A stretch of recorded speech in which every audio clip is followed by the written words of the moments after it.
Olá, meu irmão, olá, minha irmã, seja muito bem-vindo, muito bem-vinda a mais um encontro, mais uma aula da nossa Escola de Formação Ministerial, nesse novo formato, nesse formato online. Nós estamos muito felizes porque começamos recentemente uma nova série de estudos, nova série de conversas sobre um tema muito especial, é a nossa série Essencial. Porque a cada encontro nós vamos conversar um pouco sobre as doutrinas essenciais da fé cristã, as doutrinas bíblicas essenciais da nossa fé cristã. No nosso último encontro nós conversamos um pouco sobre a revelação de Deus, do Deus que se revela, do Deus que se mostra. Ou seja, que tudo que nós podemos conhecer acerca de Deus só é possível à medida em que Deus se revela, se revelou a nós. E nós conversamos um pouco sobre a revelação geral de Deus e a revelação especial de Deus. E hoje nós vamos conversar um pouco sobre esse aspecto da revelação especial de Deus, revelação particular de Deus. Deus se faz conhecer através da sua revelação geral e de forma muito específica o que nós podemos conhecer acerca de Deus, nós conhecemos através da sua revelação especial, ou seja, daquilo que ele revela na sua própria palavra. Por isso, o estudo de hoje, a conversa de hoje, nós vamos falar sobre esse livro que é tão importante para nós. Esse livro que é, no nosso caso, como os batistas, com o nosso livro de regra de fé e de prática. Nós vamos falar hoje sobre bibliologia, ou seja, o estudo da palavra de Deus, o estudo da Bíblia Sagrada, das Sagradas Escrituras, como nós preferimos também falar. E eu queria começar lendo, junto com vocês, o que diz a declaração doutrinária da nossa Convenção Batista Brasileira, no tópico primeiro, que justamente o primeiro tópico da nossa declaração doutrinária fala a respeito da Bíblia Sagrada, fala a respeito das Escrituras Sagradas. E diz assim: a Bíblia é a palavra de Deus em linguagem humana. É o registro da revelação que Deus fez de si mesmo aos homens. Sendo Deus seu verdadeiro autor, foi escrita por homens inspirados e dirigidos pelo Espírito Santo. Tem por finalidade revelar os propósitos de Deus, levar os pecadores à salvação, edificar os crentes e promover a glória de Deus. Seu conteúdo é a verdade, sem mescla de erro, e por isso é um perfeito tesouro de instrução divina. Revela o destino final do mundo e os critérios pelo qual Deus julgará todos os homens. A Bíblia é a autoridade única em matéria de religião, fiel padrão pelo qual devem ser aferidas as doutrinas e a conduta dos homens. E ela deve ser interpretada sempre à luz da pessoa e dos ensinos de Jesus Cristo. Bom, nossa declaração doutrinária já vai de início fazer uma afirmação acerca desse livro que para nós é um livro sagrado, inspirado, é o livro da revelação de Deus. A declaração doutrinária vai afirmar que a Bíblia é a palavra de Deus em linguagem humana. E aí já vem um primeiro tópico importante da gente conversar. Porque quando nós falamos de Bíblia, uma pergunta que pode surgir para nós é: a Bíblia é a palavra de Deus? A Bíblia contém a palavra de Deus? Ou a Bíblia se torna a palavra de Deus? Essa é uma discussão antiga. Bom, a tradição liberal, ou seja, os liberais, eles vão considerar que a Bíblia ela é um produto falível de autores humanos.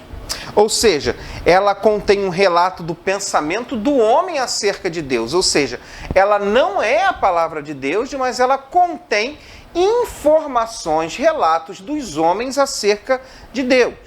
Por isso, na interpretação liberal, conceituação liberal da Bíblia, do entendimento da Bíblia, os milagres não são aceitos como verdade. A verdade, então, ela é subjetiva, ela é relativa. Bom, assim pensam os liberais, mas nós temos também os neo-ortodoxos, que para eles a Bíblia contém a palavra de Deus. Não é que ela contém a palavra de Deus. Ela é a palavra de Deus à medida em que alguém experimenta. Ela é e se torna a palavra de Deus à medida que alguém experimenta, né? Alguém que é iluminado e experimenta as verdades da Bíblia Sagrada. Nós cremos numa tradição de que aponta que a Bíblia é a palavra de Deus. Ou seja, ela é a revelação divina e sobrenatural que Deus faz de si mesma, que a Bíblia ela é a verdade absoluta, ela é inerrante, e o que nós temos registrados no livro sagrado é de caráter inspiracional, ou seja, Deus inspirou homens para escreverem esse texto. Uma forma de entender os liberais entendem que a Bíblia Sagrada ela é um produto dos homens, que eles dizem acerca de Deus. A tradição neoliberal vai dizer que ela se torna, né, e contém a palavra de Deus. E na nossa tradição evangélica, nós consideramos que ela afirmamos que de fato ela é a palavra de Deus. E quando nós afirmamos que ela é a palavra de Deus, nós vamos ter que pensar o seguinte: olha, se ela é a palavra de Deus, como que ela chegou até nós? Como que nós podemos considerar esse livro, então, sagrado, esse livro como revelação de Deus? Aí, nós vamos precisar pensar no processo de inspiração. No processo de inspiração desse livro. Ora, esse livro chegou até nós. Como que esse livro chega até nós? Se ele é a palavra de Deus, como que esse livro se torna? Como que ele é configurado? Bom, nós entendemos, e a própria Bíblia fala sobre isso, num caráter inspiracional de Deus. Ou seja, Deus inspirou os homens a escreverem esse texto de forma como nós o temos hoje. O Espírito Santo conduz, então, todo esse processo para que essa revelação de Deus se torne em linguagem humana. Ora, pastor, por que linguagem humana? Se Deus quer se revelar, e o Deus que quer se revelar, ele quer ser compreendido, ele quer ser entendido, ele quer ser conhecido, Deus então se revela e inspira homens para escreverem o relato que nós temos da Bíblia em uma linguagem que é acessível a nós, humanos. Ou seja, a Bíblia é a palavra de Deus em linguagem humana. Pelo um processo de inspiração de Deus, Deus inspira homens a escreverem esse texto que nós temos registrado hoje na Bíblia Sagrada. É muito interessante que quando nós lemos 2 Timóteo 3, 16 e 17, Paulo escrevendo a Timóteo, ele vai dizer, que toda a Escritura, ela é inspirada por Deus e ela é útil para ensino, para repreensão, para correção, para instrução na justiça, para que todo homem de Deus seja apto e plenamente preparado para toda boa obra. O que Paulo está escrevendo a Timóteo? Dizendo que toda a Escritura, o registro que nós temos bíblico, ele é inspirado por Deus. Pedro, então, vai dizer em 2 Pedro, segunda epístola de Pedro, o capítulo 1, versos 20 e 21, vai dizer que antes de mais nada, que saibam que nenhuma profecia da Escritura provém de interpretação pessoal, pois jamais a profecia teve origem na vontade humana, mas homens falaram da parte de Deus, impelidos pelo Espírito Santo. Ou seja, o que nós cremos? Nós cremos que a Bíblia é a palavra de Deus em linguagem humana, através do processo inspiracional, ou seja, Deus inspira homens a escreverem o texto como nós temos hoje registrado. Quando a gente pensa no processo de inspiração, é óbvio que nós vamos pensar em várias formas de pensar isso. Algumas pessoas, algumas tradições entendem no processo de inspiração, esse processo em que Deus nos dá a palavra, creem num processo que nós chamamos de inspiração através do ditado. Creem que Deus ditou palavra por palavra desse texto sagrado ao autor que escreveu. Por isso, a ideia é que Deus ditou todo esse texto.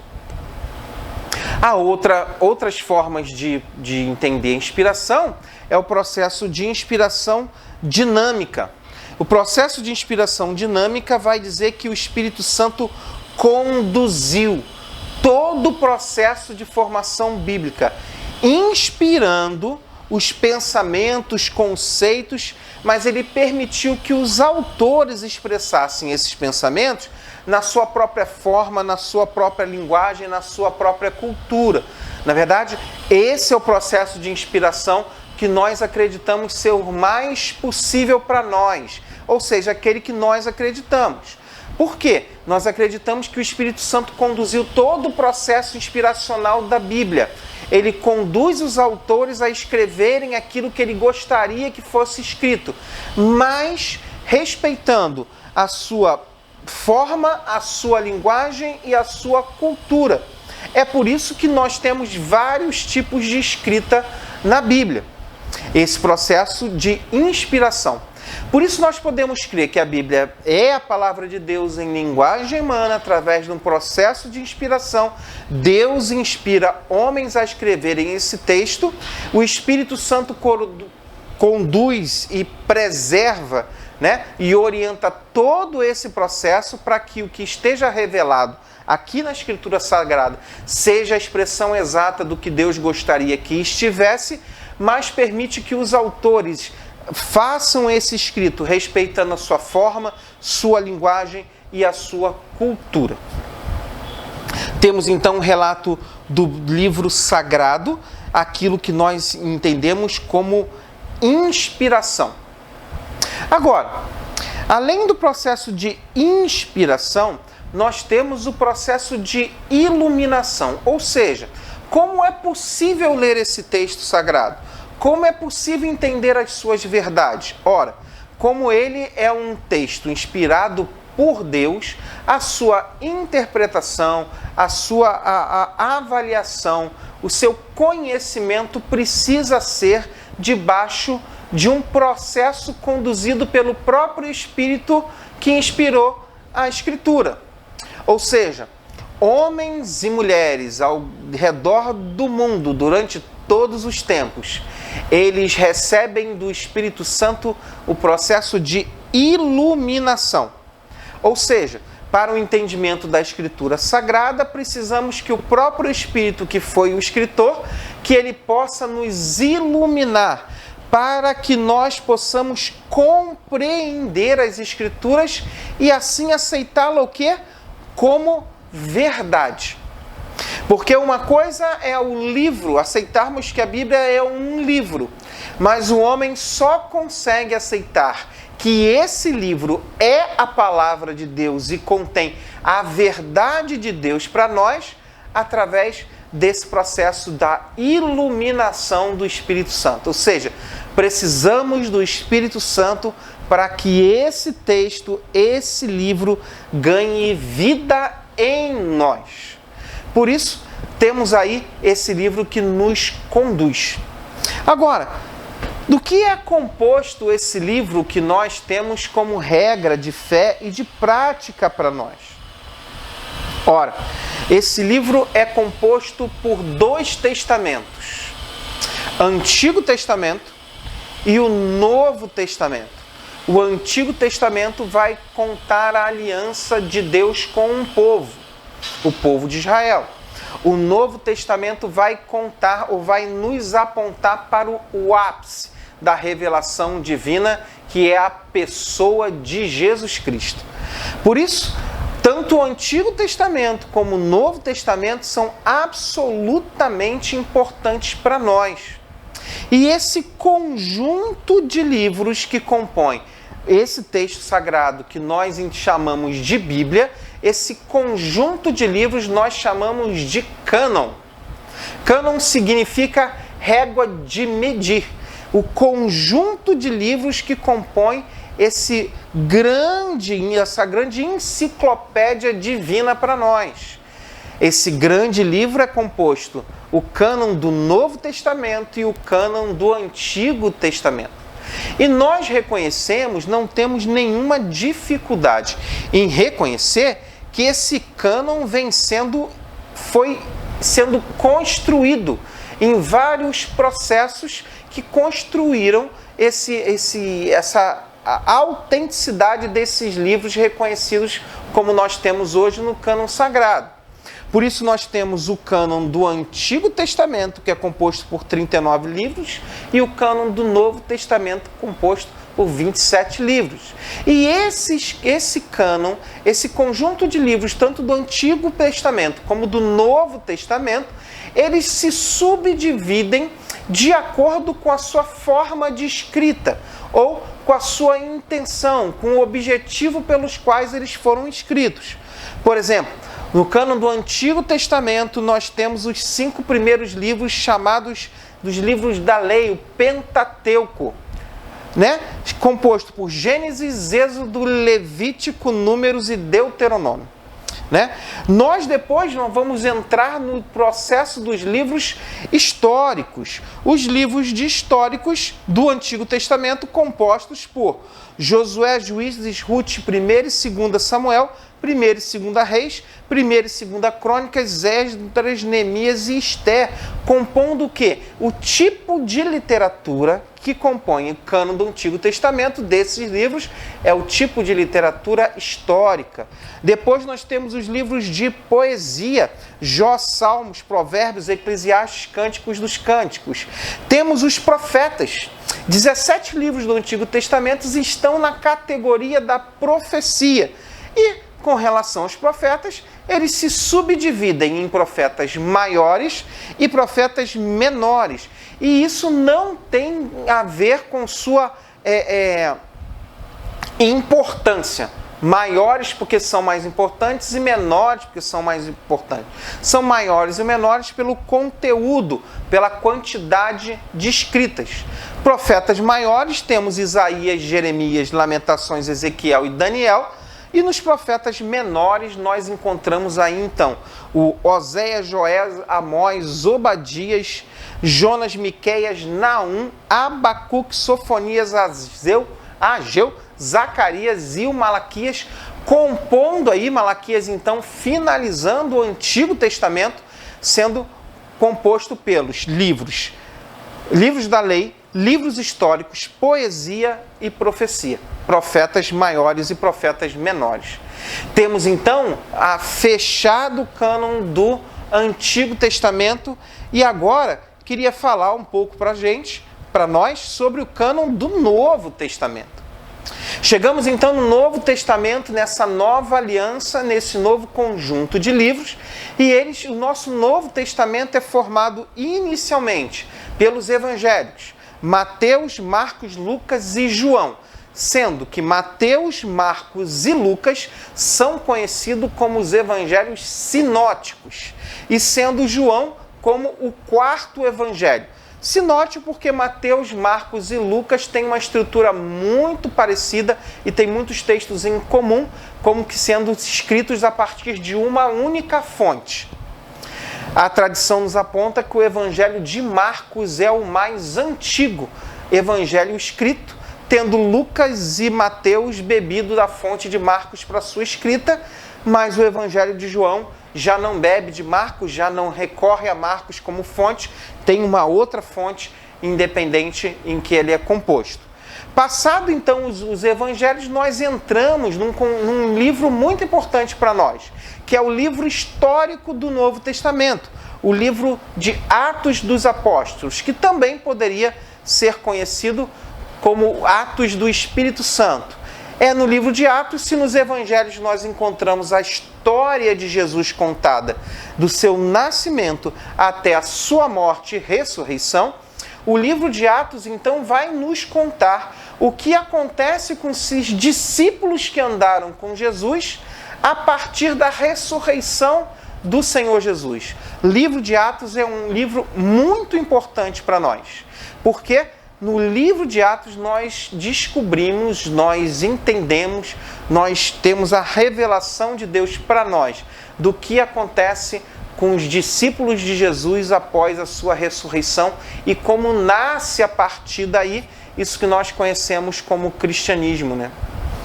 Bom, na nossa narrativa bíblica, nós depois do livro de Atos, nós começamos aí com as epístolas paulinas. Então, temos as cartas que foram escritas pelo apóstolo Paulo. Romanos, 1 e 2 Coríntios, Gálatas, Efésios, Filipenses, Colossenses, 1 e 2 Tessalonicenses, 1 e 2 Timóteo, Tito e Filemão. As primeiras cartas são consideradas as epístolas de Paulo a igrejas, a locais. São cartas que Paulo escreveu à igreja de Roma, à igreja de Corinto, às igrejas da região da Galácia, à igreja de Éfeso, à igreja de Filipos, à igreja de Colossos, à igreja de Tessalônica. São cartas que Paulo vai responder a dinâmicas da igreja, problemas, dificuldades, notícias que ele recebe dessas igrejas, então ele escreve inspirado pelo Espírito Santo, dando aí o recurso para essas igrejas tocarem seus trabalhos. Bom, nós temos depois as cartas que nós conhecemos como cartas pastorais, 1 e 2 Timóteo e Tito. Nós encontramos então aí, agora Paulo não escrevendo a uma igreja específica, mas Paulo escrevendo a uma pessoa específica.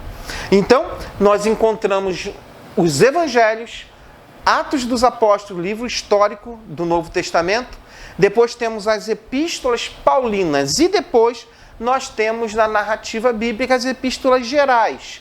Hebreus, Tiago, 1 e 2 Pedro, 1, 2 e 3 João são consideradas as epístolas gerais.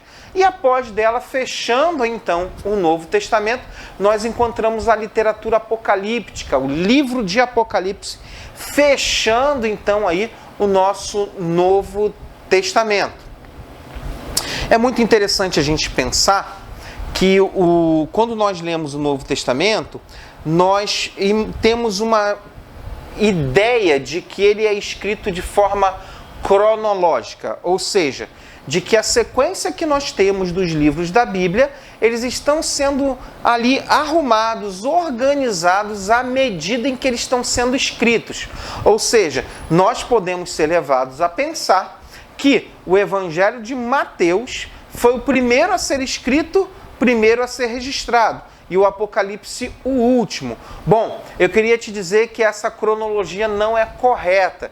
Na verdade, nós não temos a organização dos livros por ordem cronológica, né? Por exemplo, nós temos as epístolas paulinas foram escritas antes dos evangelhos.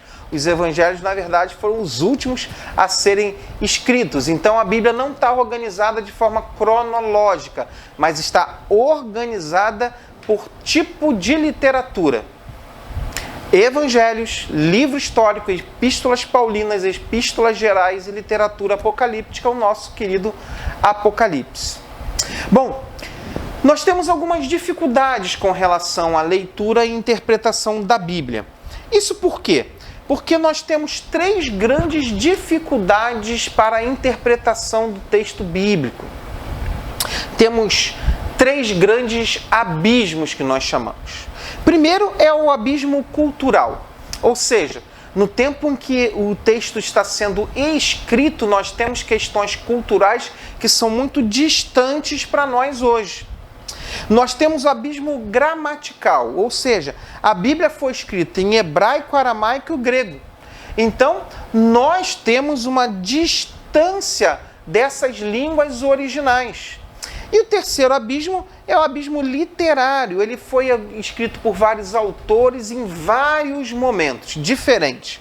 Cada livro obedece um tipo literário e deve ser interpretado considerando a sua própria característica. Por isso, nós temos uma grande dificuldade que deve ser rompida através de um estudo sistemático da Escritura Sagrada. Ou seja, quanto mais nós lemos a Bíblia e utilizamos recursos de interpretação da mesma, nosso objetivo é tentar descobrir aquilo que Deus escreveu através dos seus autores originais. Ou seja, o que Deus quis comunicar àqueles homens e mulheres no seu tempo.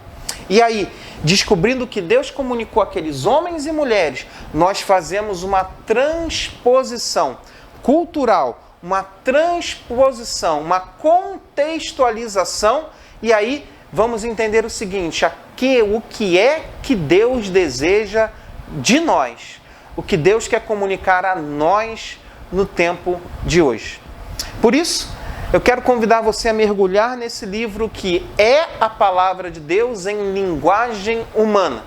Nela encontramos a revelação de Deus através de um processo de inspiração. Cremos na inspiração dinâmica, em que o Espírito Santo conduz todo o processo de escrita, mas permite que os autores utilizem a sua forma e a sua cultura da época. Se nós lemos a Bíblia como alimento espiritual, e ela nos alimenta à medida que o Espírito Santo nos ilumina. Devemos pedir a iluminação do Espírito Santo para aproximar do texto, né? E interpretamos o texto, interpretamos a Bíblia Sagrada considerando esses abismos, ou seja, o abismo cultural, gramatical e literário.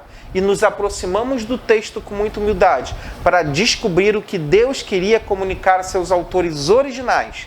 Fazemos uma contextualização para entender o que Deus deseja de nós hoje.